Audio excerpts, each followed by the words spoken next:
Good morning mga ka-Tiger. Muli, ito ang inyong ka-Tiger at nagbabalik na lang ibahagi sa inyo na kami ay kasalukuyang mamayang sa Margarita Elementary School. So mga ka-Tiger, ito para kayo ay laging updated sa aming mga gaganapin mga feeding program, medical mission, optical mission. Manatiling manood lagi sa ating mga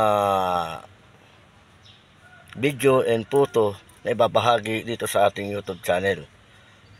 Kaya mga ka-Tiger, para lagi kayong updated sa lahat ng aming kaganapan, utang pindutin ang bell button sa ilalim ng ating comment section. Malay nyo, isang araw na kami sa inyong lugar, dyan na kayo nag-optical medical mission or nagpa-feeding program. Libre po ang lahat ng ito, wala pong bayad. Libre ang salamin, libre ang gamot, libre ang check-up.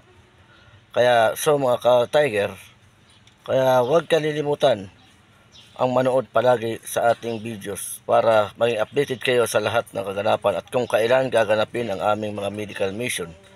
Kaya kagaya sa linggo, meron kaming gaganapin medical mission and optical mission.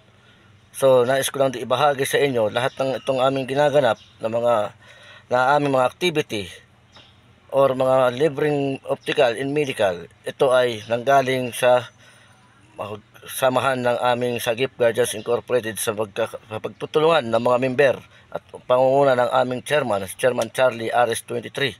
Ito po ay walang kinalaman sa anumang grupo o anumang politiko. Ito po ay sariling sikap ng aming grupo.